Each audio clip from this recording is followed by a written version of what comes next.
we're talking about the use of technology in face-to-face learning. I think kalahati kasi, we're already halfway towards face-to-face learning. What I really mean is that in hybrid or high-flex learning, technology integration really matters more than ever because we want our on-site students to interact with their classmates who are online. And for us to do it, we need technology to enable that. We need to make sure that we put everyone in the virtual space, right? And technology is actually our vehicle to that. So my point really is, I hope that we are able to invest really on good technology tools to be able to do this, even when we were starting our remote learning. Here's the thing though, a lot of our schools maybe baka band-aid solution yung nangyari. I'm hoping and praying that our investments on technology is actually a long-term plan. Remember in episode 1 and episode 2, even Jessica Demihilio said, investing in technology is actually expensive.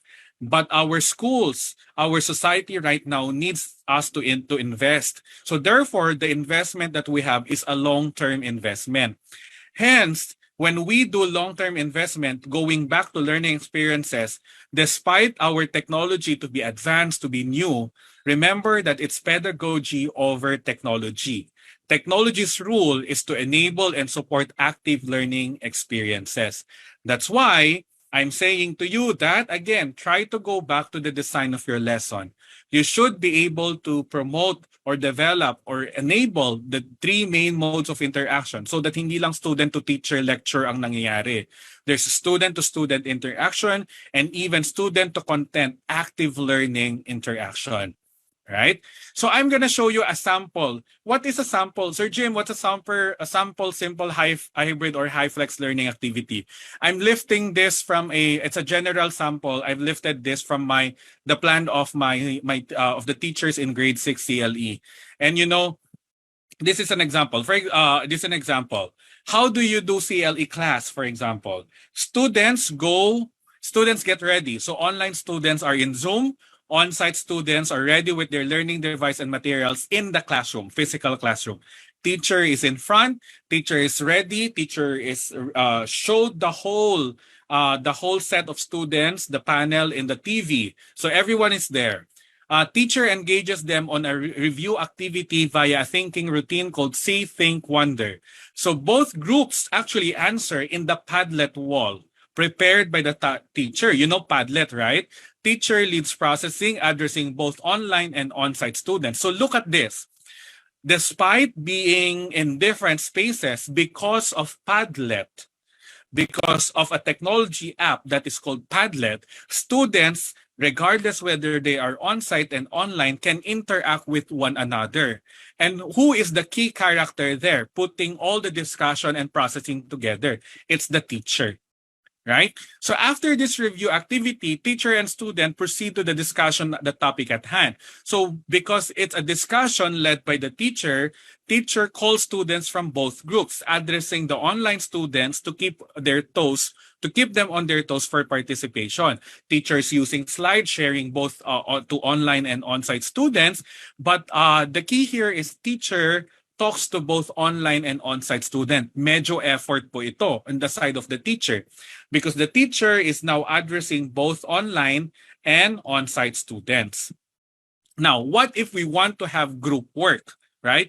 Teacher gives them time for group work. Online students go to their breakout rooms. So teacher prepares breakout rooms for them in Zoom. On-site students do turn and talk. What is turn and talk? Magta-turn lang sila sa tabi nila at magdi-discuss. Remember social distancing. So hindi sila pwedeng mag-huddle-huddle. And yun naman, di ba, if you're teaching young kids, their default is to huddle together and be close with one another. So we need to remind them about social distancing. So they share in groups but are still socially distanced. Now, if you want to mix this up, you want the online students to interact with their on-site classmates, you can create a breakout room where every one of them logs in. Pwede rin yun, basta may earphones para hindi sila nag-feedback to one another.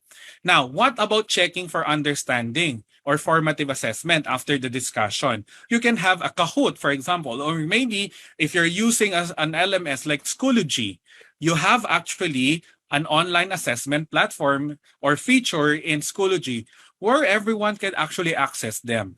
So in short, because of the technology integration here, it is possible that online and on-site students are working on the same thing, right? Are working on the same activity. It's just that because of the technology, they can actually work with one another. Some of us are thinking, Sir, akala ba namin dapat iba yung activity sa classroom? It's possible to differentiate the activity inside the classroom if you want to maximize the space. However, if it is not if it's not really important, if it does not change the whole thing. Like for example, checking for understanding Kahoot. Ano 'yon? Magpe-print ka ng printed paper as a practice quiz? Worksheet for your students, parang sinayang mo lang yung Kahoot, di ba? In short, use technology when it is very helpful. If technology is not very helpful, then you might have to differentiate, use alternative learning activities. I hope that I'm being clear right now. But remember, where am I coming from? I'm assuming that we are allowing the students to bring their own devices in the classroom. Because remember, we already asked them to invest during remote learning. Kaya nga when I was consulting with schools back in 2020, a school was very insistent. Sabi nila, mas maganda ata yung desktop ipabili sa mga students. Ang sabi ko noon, when you go back to the classroom, magdadala ba ng mga students yung desktop? I don't know if they listen to me. But sana they listen because I told them, use mobile devices like, tablets or laptops because they can bring them to school. Hindi na uso yung tethered, yung naka-wire na devices ngayon. Everything should be mobile. Learning anywhere, everywhere nga, anytime. Right? So I don't know if they listen to me, but if they listen, then it's not a big problem for them. Now, what about student choice and voice?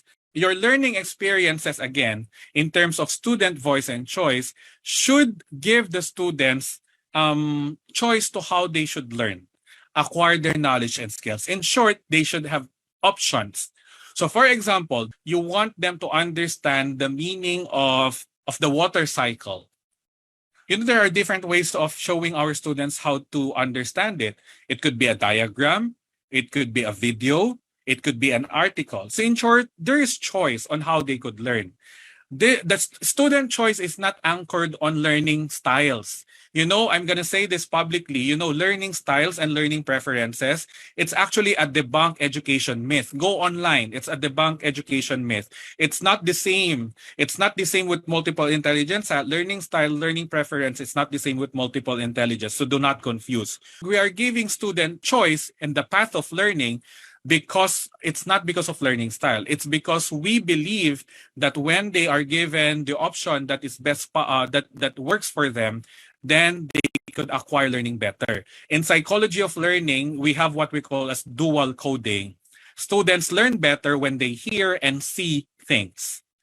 Diba? I don't know if you have read, but I challenge you right now, go online, search for studies about learning style and learning preferences. There actually has no support for that in terms of positive effect to students. Again, caveat is not the same with multiple intelligence. Okay? Now, how about demonstration of mastery of learning? This is now what we call a student voice. Can they choose how they can demonstrate their learning?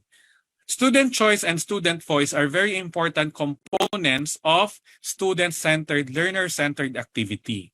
Do they have a choice to them on how they can demonstrate their learning? Or are all of our assessments paper and test? Are there creative means for them to demonstrate their learning? Okay?